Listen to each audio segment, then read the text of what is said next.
हाय बच्चों, सेमेस्टर 3 का honours general सभी के लिए अब एक ही पेपर बचा हुआ है। क्या सर? 24 को होने वाला है फिनेंशियल अकाउंटिंग 2। तो सर फिनेंशियल अकाउंटिंग 2 में हम लोग क्या पढ़े? आप लोग कंफ्यूज हो रहे हो कितना कम समय में, एक दिन का गैप है, इस समय में हम लोग क्या सबसे ज्यादा रिवाइज अच्छी तरीके से करें। आप लोगों का कंफ्यूजन ये भी है कि हमको ये चैप्टर ठीक से नहीं आता है, वो चैप्टर ठीक से नहीं आता है, ये चैप्टर अच्छी तरीके से आता है, हम कौन सा चैप्टर को ठीक से करें और 24 मार्क्स कंफर्म कैसे हो जाए। सबसे पहले तो ये टेंशन आपको बना हुआ है। आप लोगों को ये पता होना चाहिए कि आप लोग फिनेंशियल अकाउंटिंग 2 का एग्जाम जब दोगे तो ये पेपर आप लोगों को फील हो रहा होगा कि थोड़ा इजी है, हम आराम से कर लेंगे। और आप लोगों ने पूरा साल सबसे ज्यादा मतलब फुल सेमिस्टर सबसे ज्यादा आप लोगों ने फिनेंशियल अकाउंटिंग ही किया होगा, पर आप इसको हल्के में मत लीजिएगा। आप ऐसा नहीं सोचिएगा कि फिनेंशियल अकाउंटिंग 2 का पेपर हलवा आएगा और आप लोग आराम से पूरा पेपर को सही तरीके से अटेंड कर लोगे। मैं आपको आज इस वीडियो में डिटेल में बताऊंगा कि कैसा पेपर आता है और आप लोगों को कहां कहां पे गलती नहीं करना है। साथ ही आप लोगों को कौन कौन सा चैप्टर को ज्यादा फोकस करना है, पहले फोकस करना है, ताकि जो सारे स्टूडेंट गलती करते हैं अपने एग्जाम में, क्योंकि वो लोग फर्स्ट टाइम एग्जाम दे रहे होते हैं, वो गलती आप ना करें और आप सबसे पहले ये वीडियो को ठीक से देख के अपने आप को एनालाइज कर ले और प्रिपरेशन स्टार्ट करने के पहले आपका ये वीडियो बहुत इंपॉर्टेंट हो जाएगा। तो इसीलिए आप इस वीडियो को पूरा देखिएगा और साथ ही साथ अपने दोस्तों को भी जरूर शेयर करिएगा। ये ऑनर्स और जनरल सभी के लिए इंपॉर्टेंट है, बहुत इंपॉर्टेंट हो जाता है। अब आते हैं सबसे पहले सर, क्या आप ये जो सब्जेक्ट है इसमें चैप्टर्स क्या क्या है? ऑलमोस्ट सभी स्टूडेंट को पता होगा चैप्टर्स। यदि मैं 15 मार्क्स से स्टार्ट करूं तो आप लोगों को पता होना चाहिए कि आप लोगों का एडमिशन, रिटायरमेंट, पीएल, एप्रोप्रिएशन, ये एक ग्रुप होता है 15 मार्क्स का, जिसको पार्टनरशिप 1 बोला जाता है। और पार्टनरशिप 2 के अंदर में डिसॉल्यूशन और पीसमिल आता है। उसके बाद आपका चैप्टर कंटिन्यू होती है। क्या सर? ये 2 चैप्टर होने के बाद, मतलब ये 2 यूनिट होने के बाद थर्ड यूनिट क्या होता है sir? Department, 4th unit hire purchase, 5th unit branch, 6th unit investment and 7th unit में क्या आ जाता है सर? कन्वर्जन और एक्विजिशन ऑफ द कंपनी। और उसके साथ और में क्या रहता है sir? PL, appropriation, profit and loss prior incorporation. तो सर ये तो चैप्टर्स है। तो सर मार्क्स अलॉट कैसे होता है, पेपर में कैसे क्वेश्चन आता है? तो आप लोगों को पता होना चाहिए कि ग्रुप ए के अंदर में आप लोगों का 10 मार्क्स के 5 क्वेश्चन रहेगा और ग्रुप बी के अंदर में आप लोगों का 15 मार्क्स के 2 क्वेश्चन रहेगा। मैं आपको बताऊंगा कि लिमिटेड चैप्टर करके आप कैसे पास हो सकते हो, गारंटीड, और अच्छे तरीके से यदि रिवाइज कर लिए और जो जो मैं बोलूंगा आप लोगों को सब प्रैक्टिस करने के लिए, यदि आप अच्छे तरीके से कर लिए तो आप जरूर अच्छे तरीके से एग्जाम दे पाओगे और पास भी हो पाओगे। तो आप लोगों को सबसे पहले यह जान लेना पड़ेगा कि ग्रुप ए के अंदर में branch, department, hire purchase, investment, conversion और पीएल एंड प्रोप्रिएशन का क्वेश्चन रहता है। मोस्ट प्रोबेबली चांसेस क्या रहता है? ब्रांच के साथ और में ब्रांच का ही क्वेश्चन देने का, ब्रांच के साथ और में ब्रांच का ही क्वेश्चन देने का, मतलब उसी चैप्टर्स का एक कोई क्वेश्चन, ब्रांच का एक टाइप का क्वेश्चन और ब्रांच का सेकंड टाइप का क्वेश्चन उसी चैप्टर से रिलेटेड रहेगा। ऐसा नहीं कि ब्रांच के साथ दूसरा चैप्टर का क्वेश्चन रहेगा, नहीं, ब्रांच के साथ ब्रांच का ही क्वेश्चन और में रहने का चांसेस रहता है।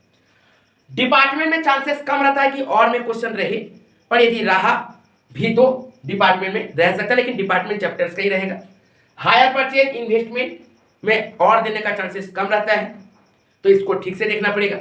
उसके साथ ही साथ कन्वर्जन एंड पीएल अप्रोप्रिएशन, ये कंफर्म है कि और में रहता है कन्वर्जन के साथ PL, profit and loss, prior incorporation, ऐसा ट्रेंड है, ऐसे ही रहता है। अब 15 मार्क्स वाला में आए थे तो 15 मार्क्स वाला में क्वेश्चन नंबर 6 में आ जाता है आपका एडमिशन, रिटायरमेंट, ये अलग पार्ट, और उसके साथ में और में रहता है profit and loss, appropriation account. अब कभी कभी ऐसा जरूरी नहीं है कि एडमिशन के साथ और में रिटायरमेंट देगा, कभी या तो एडमिशन देता है, कभी रिटायरमेंट देता है, कभी एडमिशन और रिटायरमेंट के साथ और में देता है, कभी एडमिशन के साथ पीएल देता है, कुछ भी वो लोग कॉम्बिनेशन कर पाएगा। और उसके बाद आते हैं हम लोग क्वेश्चन नंबर 6 में डिसॉल्यूशन, मतलब एक डिसॉल्यूशन का क्वेश्चन और एक होता है पीसमिल का क्वेश्चन। अब बहुत जन ऐसा बोलते हैं, खासकर जनरल स्टूडेंट की, क्या सर थ्योरी है? ऑनर्स स्टूडेंट भी पूछते हैं क्या सर थ्योरी है? तो बाबू चांसेस रहता है जनरल स्टूडेंट लोग का थ्योरी एक क्वेश्चन आए, एक क्वेश्चन थ्योरी आए, वो भी किसी के साथ और में थ्योरी रहेगा। मतलब सारा चैप्टर का प्रैक्टिकल लगभग 95% चांसेस रहता है कि प्रैक्टिकल देगा और किसी एक प्रैक्टिकल के साथ और में थ्योरी देने का चांसेस रहता है। और थ्योरी का चांसेस हो जाता है कहां पे, हायर परचेज, ब्रांच, डिपार्टमेंट और कन्वर्जन में चांसेस ज्यादा रहता है, हायर परचेज, ब्रांच और डिपार्टमेंट के अंदर में यहां पे ज्यादा चांसेस रहता है थ्योरी देने का।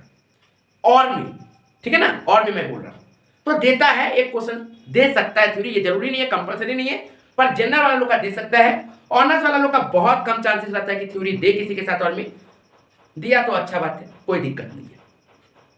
अब सर कौन सा चैप्टर्स को हम लोग पहले पकड़े ये समझ में नहीं आ रहा है।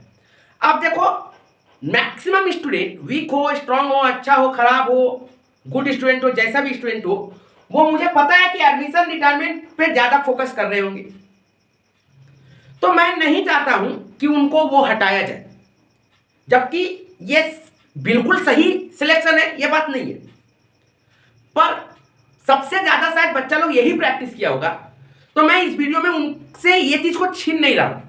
ये सही सिलेक्शन नहीं है पूरी तरीके से, बट मैं छीन नहीं रहा हूं, बोल रहा हूं ठीक है करो वही वाला। Next dissolution. डिसोल्यूशन में क्या होता है सर, कौन वाला टाइप का क्वेश्चन आएगा सर, डिसोल्यूशन आएगा कि पिसमिल आएगा, ये ज्यादा डिमांड रहता है स्टूडेंट लोग का। तो क्या करें, तो पहले यदि आप लोग इन दोनों में मैं बोलूं तो बाबू प्लीज, मैंने पहले भी फाइनेंशियल अकाउंटिंग 2 का चैप्टर प्लानिंग दिया है, मैं फिर आपको बता रहा हूं, वो चैप्टर प्लानिंग डिटेल में देख लीजिएगा, उसमें मैंने डिटेल्स में एक एक चीज करके बताया है। तो फाइनेंशियल अकाउंटिंग प्लानिंग में जब मैंने बताया था तो यहां पे भी मैंने कहा कि कम से कम एडमिशन और रिटायरमेंट दोनों करके जाएं। ऐसा नहीं कि खाली एडमिशन करें, नहीं, ऑनर्स स्टूडेंट हो या फिर जनरल स्टूडेंट हो, एडमिशन और रिटायरमेंट दोनों करके जाइएगा, ठीक है बाबू, इतना तो समझ में आया सर। डिसोल्यूशन में, डिसोल्यूशन में भी चांसेस ज्यादा है ऑनर्स वालों का इस साल पीसमिल देने का, पर फिर भी नो रिस्क, कलकत्ता यूनिवर्सिटी कुछ भी कर सकती है, तो आप लोग डिसोल्यूशन और पीसमिल दोनों करके जाइएगा। अब प्रॉब्लम यहीं पे होता है सर, एडमिशन भी देखेंगे, रिटायरमेंट भी देखेंगे, डिसोल्यूशन भी देखेंगे, पीसमिल भी देखेंगे, सर रिवाइज कब करेंगे, बाकी चैप्टर्स कैसे करेंगे। मैं आगे जाऊं उसके पहले आप लोगों को बता देता हूं कि फाइनेंशियल अकाउंटिंग 2 में स्टेप मार्किंग रहता है। तो जब स्टेप मार्किंग रहता है, इसका मतलब आप यदि सोच रहे हो अभी कि ये चैप्टर तो हमसे होगा ही नहीं, हम छोड़ देते हैं, तो मैं कहूंगा कि प्लीज छोड़िए मत, आप कोशिश करिए कि जितना समझ पा रहे हो, जितना कर पाओगे एग्जाम में, उतना तो कर पाओगे, छोड़ेंगे नहीं, क्योंकि बाबू एक एक नंबर लाना मुश्किल हो जाएगा आप लोगों को एग्जाम में, और एक एक नंबर के चलते आप लोगों को पता है सप्ली लगता है, तो 24 नंबर उठाने में एक नंबर का भी बहुत वैल्यू होता है। तो यदि आप कोई क्वेश्चन को यदि पूरा छोड़ रहे थे और यदि आप वो क्वेश्चन कर ले रहे थे पुटिंग के अनुसार, यदि पुट सही सही किए थे, बहुत सारा चीजें आपने अच्छा से उसमें अपडेट कर दिया था, तो हो सकता है आपको 1-2 मार्क्स मिल जाए, और वो मार्क्स बहुत इंपॉर्टेंट हो जाता है कलकत्ता यूनिवर्सिटी के अंदर में। तो प्लीज चैप्टर को छोड़ने का कोशिश नहीं करिएगा। लेकिन सर ठीक है, आप बोल रहे हैं चैप्टर को कोशिश छोड़ने का कोशिश नहीं करिएगा, तो करें क्या, इतना चैप्टर कैसे प्रैक्टिस करेंगे। तो बाबू यदि आप लोग पार्टनरशिप में जा रहे हो, इसका मतलब तो आपको यू हैव नो ऑप्शन, आपको एडमिशन और रिटायरमेंट तो प्रैक्टिस करना ही पड़ेगा।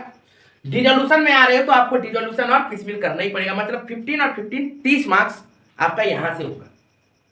तो मैं बोलूंगा कि ये 2 चैप्टर यदि आप लोग रिवाइज कर रहे हो तो ठीक से कर लो, अच्छी तरीके से कर लो। उसके बाद आते हैं सर यहां का चैप्टर में, सर यहां पे पहले कौन सा चैप्टर को पकड़े हम, इन 5 में से सबसे पहले चैप्टर कौन सा पकड़े, तो मैं बोलूंगा डिपार्टमेंट, हायर परचेज और PL, profit and loss prior incorporation को पकड़िए। यहां पे कन्वर्जन करने का चांसेस नहीं रखिए, जरूरी नहीं रखिए, क्योंकि profit and loss prior incorporation आ सकता है। मेरा सजेशन, सारा चैप्टर्स का सजेशन मेरा अपलोडेड है, एक एक करके मेरा सजेशन देख लीजिएगा, डिस्क्रिप्शन बॉक्स में उसका लिंक आपको मिल जाएगा, ठीक है बाबू। तो आप लोगों को ये कन्वर्जन और profit and loss prior incorporation, तो मैं कहूंगा कि आप department, hire purchase, profit and loss prior incorporation अच्छी तरीके से करके जाइए। अब सर आप ये चैप्टर ही क्यों बोले, देखो बाबू मैं अब आपको बताऊंगा कि कैसे पास होना है। अब देखिए मैं इसको छोड़ने नहीं बोला हूं, करना है, लेकिन मैं आगे बताऊंगा कि कैसे करना है। ध्यान से बात को समझिएगा। मैंने आपको क्या बोला कि क्वेश्चन नंबर 6 यदि आप अटेंड कर रहे हो, 15 मार्क्स का चैप्टर क्वेश्चन है, तो इसमें से मात्र 20 to 30% स्टूडेंट का, मान लीजिए 40% स्टूडेंट का ही आंसर सही आएगा, नहीं तो मैक्सिमम स्टूडेंट का क्या होगा, आंसर गलत आएगा। बच्चे कहीं ना कहीं कोई ना कोई वर्किंग नोट में, कहीं ना कहीं कोई ना कोई एडजस्टमेंट के ख्याल से वो गलत कर देंगे, भले आंसर बैलेंस शीट टैली हो जाएगा पर आंसर सही नहीं आएगा। तो यहां पे चांसेस रहता है गलती होने का। तो प्लीज अब मोरल डाउन नहीं करना है, आपको तो अपना 100 एफर्ट देना है। क्या पता आप 10 में वही 40% स्टूडेंट हो, ठीक है ना। हम अपने आप को सबसे मोटिवेट रखेंगे, ये नहीं सोचेंगे कि हम ही से गलती होगा, नहीं, आपसे सही होगा, बाकी से गलती होगा, ठीक है। तो आप अपने में ये कॉन्फिडेंट रखिए, जब प्रैक्टिस कर रहे हो तो अच्छे तरीके से लिखो, लेकिन ओवर कॉन्फिडेंट होना सही नहीं है, क्योंकि बहुत बच्चे ऐसे सोचते हैं कि हम ये 15-15 दो कर लिए, 30-24 लाना है, 30 कर लिए, मतलब यहां से तो 24 कम से कम आ ही जाएगा। इधर से कोई एक चैप्टर अच्छा से कर लेंगे, पूरा 3 घंटे में इसके ऊपर पूरा फोकस दे देते हैं, और इधर वाला क्वेश्चन पे भूल जाते हैं, समय इस पे इतना दे देते हैं कि इन्हीं में चल जाता है 1.5-2 घंटा। इधर से फिर 1-2 क्वेश्चन करते हैं और फिर गया पेपर खराब। बोलते हैं 50 अटेंड किए, 60 अटेंड किए, ये चैप्टर छूट गया, वो चैप्टर छूट गया, ये क्वेश्चन छूट गया, क्योंकि हम सही से टाइम को मैनेज नहीं कर पाए। प्लस प्रिपरेशन भी हम 2 दिन वही कर रहे थे, उसी तरीके से कर रहे थे। हम तो सोच के गए थे कि ये करेंगे सर, लेकिन उसमें भी ऐसा क्वेश्चन दे दिया कि हम कर नहीं पाए सही से, और उसी में समय ज्यादा लग गया। ऐसा ऐसा वर्ड निकलेगा आपको एग्जाम के बाद, ऐसा ऐसा सेंटेंस निकलेगा, तो वो गलती ना हो, उसी के लिए मैंने पहले ही आपको बता दे रहा हूं कि आप प्लीज ये जो 15 मार्क्स का एडमिशन रिटायरमेंट है, थोड़ा सा नेगेटिव भी बना के रखिएगा। फुल कॉन्फिडेंट रहना है, लेकिन सतर्क होकर रहना है कि ठीक है, तो ये 15 में आप 8 मार्क्स ही कंफर्म रखिए।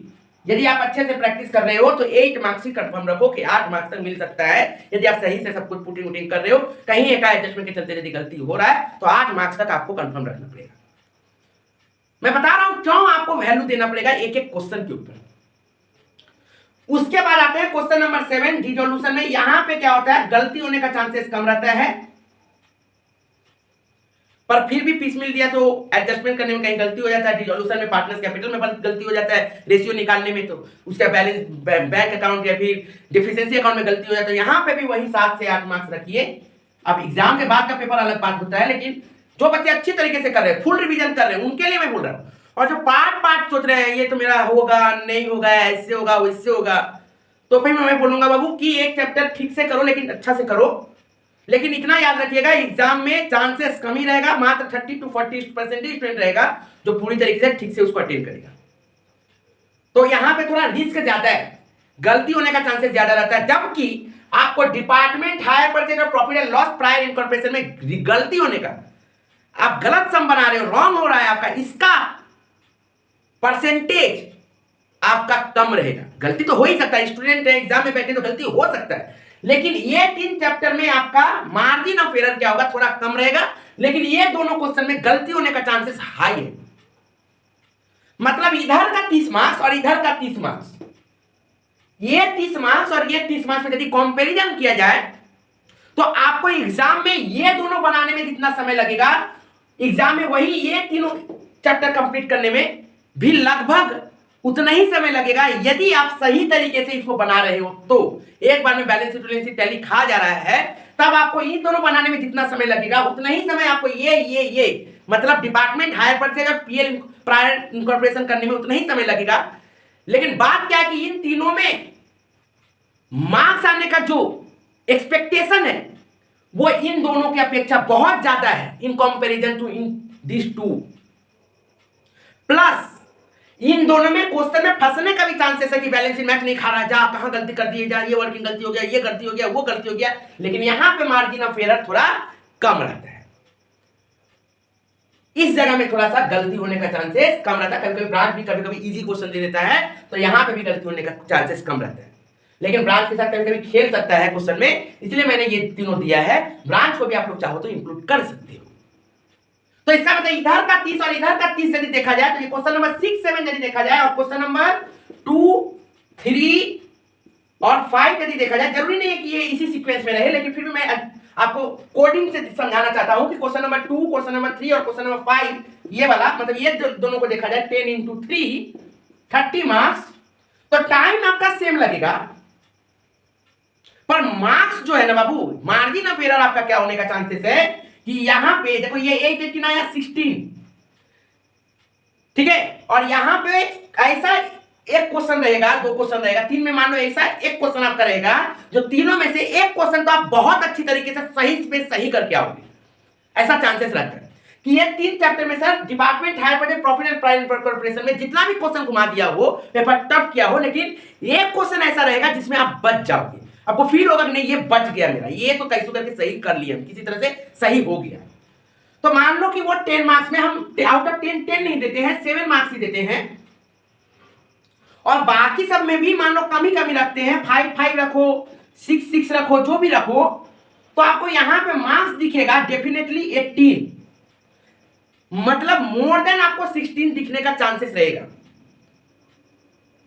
ठीक है ना, यहां पे आपका थोड़ा सा चांसेस थोड़ा डाउन हो जाता है मार्क्स। और यदि मान लो बच्चे का एकदम जो करके गया वही एग्जाम में आ गया, जो मैंने सजेशन दिया वही एकदम सेम एग्जाम में आ गया, उसी टाइप का आ गया, फिर भी अमाउंट डिजिट चेंज होने के कारण कैलकुलेशन थोड़ा गलती होता है। जो बच्चा यदि बहुत इंटेलिजेंट होगा, इसको यदि पूरा सही किया होगा, तो वहां से भी वो 12 10 उठा के वो 22 ला सकता है, ऐसा नहीं ला सकता। तो लेकिन ये भी बात है कि जो बच्चा ये दोनों क्वेश्चन को अच्छी तरीके से कर सकता है ना, उनके पास इतना अच्छा दिमाग है कि वो बच्चा फिर ये तीनों चैप्टर भी बहुत अच्छी तरीके से कर सकता है, फिर ये तीनों चैप्टर में गलती होने का जगह भी नहीं रखेगा वो लोग। क्योंकि यदि बच्चा एक बच्चा यदि यहां पे अच्छा कर रहा है, उसका दिमाग यदि इतना अच्छा है कि इसको सही कर ले रहा है, तो इसका मतलब उसका दिमाग यहां पे भी तो काम करेगा ना, ये भी तो देखिए। तो मैं अभी भी ये 16-18 के बीच में रखूंगा, इसको भी मैं लेकिन 18-20 के बीच में रखूंगा। इसका मतलब क्या हुआ कि यहां पे सेम टाइम यदि बैलेंस शीट में ना फंसे तो ये चारा चल जाएगा, फंस गए तो ये तो फिर गया पेपर खराब करने के लिए रेडी है, वो बैठा हुआ है। और ये लेकिन सेम टाइम लेगा, भले 3 क्वेश्चन करना, टाइम सेम ही लेगा, ठीक है, और साथ ही साथ रिस्क मार्क्स कटने का कम रहेगा।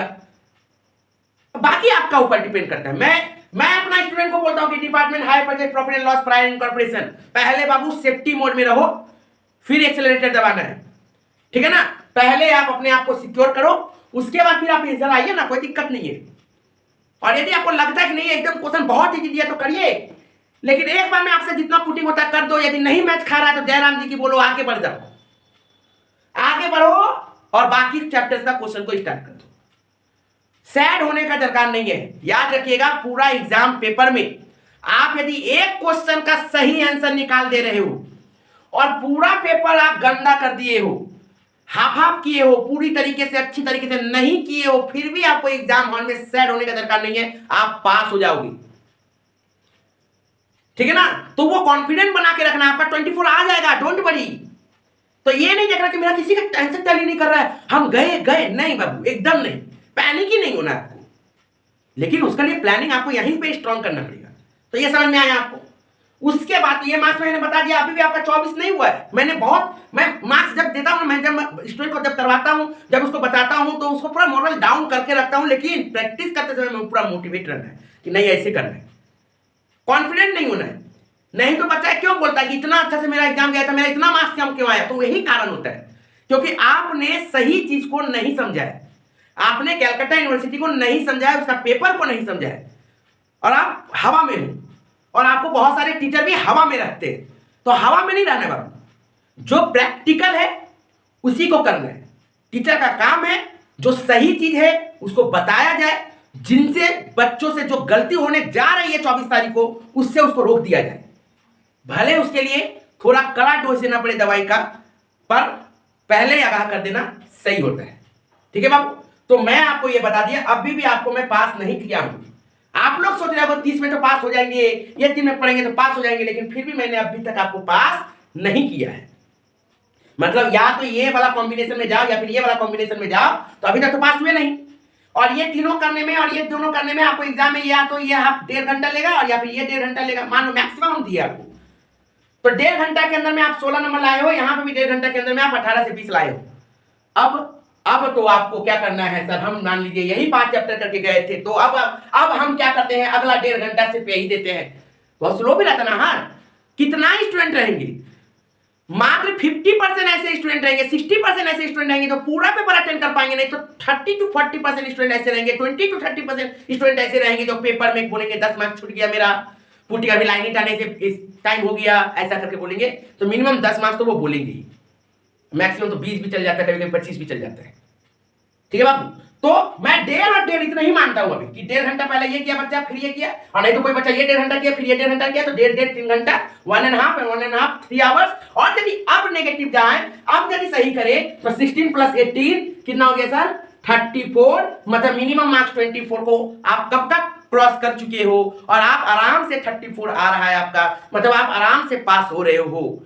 लेकिन प्रॉब्लम क्या होगा आपका? प्रॉब्लम यदि आप एक दोनों क्वेश्चन पहले करोगे और यदि आंसर आ गया तो बल्ले बल्ले है, ठीक है ना, तब तो कोई बात ही नहीं है। यदि मान लीजिए सही सही कर रहे हो, सही सही पुट हो रहा है, सबसे पहले बैलेंस सही भी आ गया, मतलब बैलेंस लिख दिए, टैली खा गया, गलत रहेगा सही रहे, पर टैली खा गया तो कॉन्फिडेंस तो आ जाता है कि नहीं हम सही कर रहे हैं, गलत है पर फिर भी लग रहा है कि सही कर रहे हैं। लेकिन वही यदि मान लो हम सही से ही सब कुछ किए हैं, लेकिन बैलेंस शीट में कोई एक अमाउंट गलती लिए या फिर जीरो ज्यादा बैठा दिए, फिर 5 की जगह 2 लिख दिया, ऐसा कुछ कर दिए, उसके कारण यदि बैलेंस शीट टैली नहीं कर रहा है और जबकि आप पूरा चीज सही सही किए हो, फिर भी आपका कॉन्फिडेंस पूरा डाउन हो जाएगा और उसका इफेक्ट पूरा पेपर में जाएगा, पूरा पेपर में जाएगा। तो मैं कहता हूं बच्चों को सब समय कि आप भयानक चीज को कम लो, एक बार में बड़ा चीज को कम खाओ, पहले छोटा छोटा खा के उसको सिक्योर थोड़ा कर लो। तो मैं बोलता हूं कि पहले ये डिपार्टमेंट हायर पर पीएल इनकॉर्पोरेशन वाला, प्रायर इनकॉर्पोरेशन वाला कर लीजिए, उसके बाद फिर इन दोनों में जाइए ना, कोई दिक्कत नहीं है, ठीक है। आप सर क्या सर ब्रांच और इन्वेस्टमेंट छोड़ दें हम? अब तो बाबू आपके लिए बोनस है। मैं वीक स्टूडेंट, एवरेज स्टूडेंट का बात कर रहा हूं। जो अच्छा स्टूडेंट होंगे, जो गुड स्टूडेंट होंगे, जो वेरी गुड स्टूडेंट होंगे, वो तो पूरा ही करेंगे और पूरा अच्छी तरीके से प्लानिंग करेंगे अच्छी तरीके से प्रैक्टिस कर रहे होंगे और फुल्ली कॉन्फिडेंट होंगे। लेकिन उन कैटेगरी का भी स्टूडेंट का जब एग्जाम देंगे तो उनको भी लगेगा कि मैंने गया, मैं तो खराब कर दिया अपना पेपर, क्योंकि उन लोग का एक्सपेक्टेशन भी तो वही होगा। उन लोग आप सोच रहे हो 24 आ जाए, वो सोच रहे हैं कि 50 आना चाहिए था और हो रहा है 30, 35, 40। तो उन लोगों के लिए भी तो सोचना पड़ेगा। तो उन लोगों के लिए भी यही अप्लाई करता है कि पहले बाबू आप जितना भी महारथी हो, पहले आप ऐसे करो, पहले आप इसको फॉलो करो, ठीक है ना। ओके, कोई भी आके बल्ला चलाने लगेगा तो छक्का नहीं मारेगा, पहले एक दो बॉल देखना है, और वही देखने वाला सिस्टम है ये सब चीज। आते साथ छक्का मारने का कोशिश मत करो, ठीक है, नहीं तो गए हो ठीक है, ये समझ में आ गया। अब रहा ब्रांच और इन्वेस्टमेंट। देखो अब इन्वेस्टमेंट में बच्चों से बहुत जगह गलती होने का चांसेस रहता है, या तो प्रॉफिट निकालने में गलती, लॉस निकालने में गलती, इंटरेस्ट छूट गया, कम इंटरेस्ट, फिक्स इंटरेस्ट कैलकुलेशन नहीं सही से कर पा रहे, जबकि इजी चैप्टर है, लाइन बाय लाइन करते जाओ, सब बनाते जाओ, बहुत इजी चैप्टर है। लेकिन प्रॉब्लम हो जाता है बच्चों को, पैनिक हो जाते हैं बच्चे। तो ये वाला चीज रहा और ये ब्रांच रहा। ब्रांच कभी कभी इजी देता है क्वेश्चन में बाबू, बहुत इजी देता है, ठीक है ना। कभी कभी डिपार्टमेंट टफ करके ब्रांच इजी दे देता है, या फिर ब्रांच इजी देके हायर परसेंट टफ कर देता है, ऐसा करता है।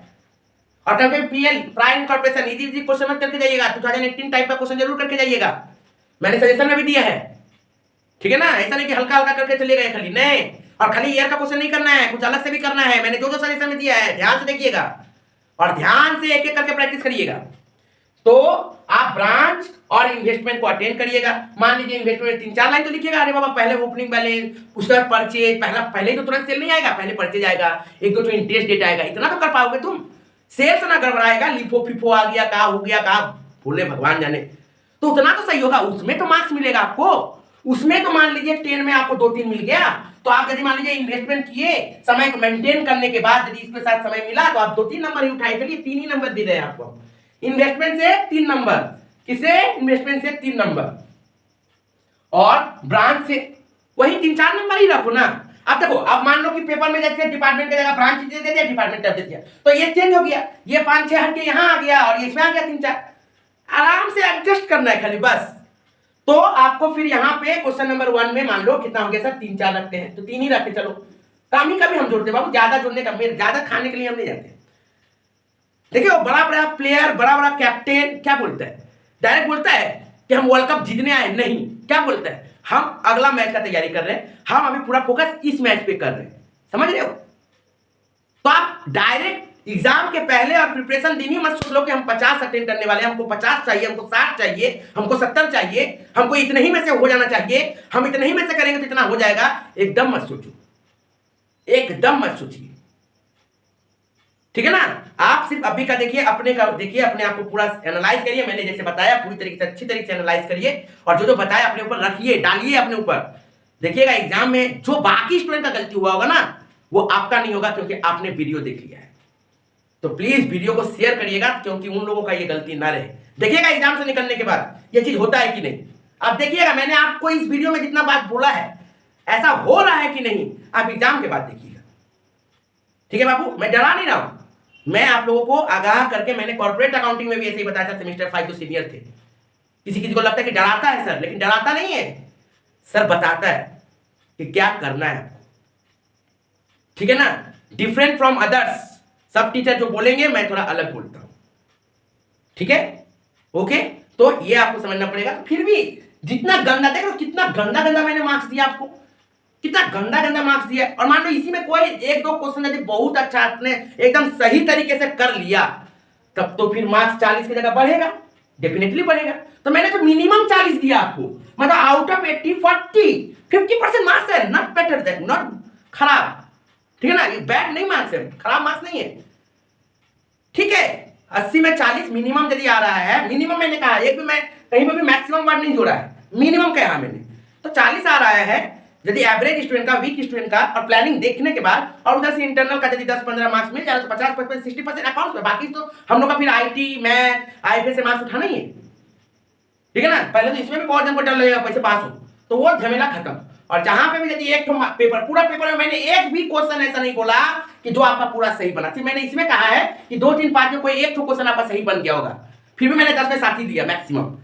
इसमें से भी यदि कोई एक तो यदि आपका बहुत अच्छा हो गया होगा, एकदम सही हो गया होगा, हूबहू क्वेश्चन आ गया होगा, ऐसा होगा, मेरा सजेशन से कोई ना कोई चैप्टर्स का, 1-2 चैप्टर्स का सेम क्वेश्चन दे देगा, सेम टाइप का क्वेश्चन दे देगा, डिजिट चेंज कर दे, अमाउंट को डबल कर दे, नहीं तो पूरा क्वेश्चन सेम रहेगा, सेम टाइप का रहने का चांसेस रहेगा।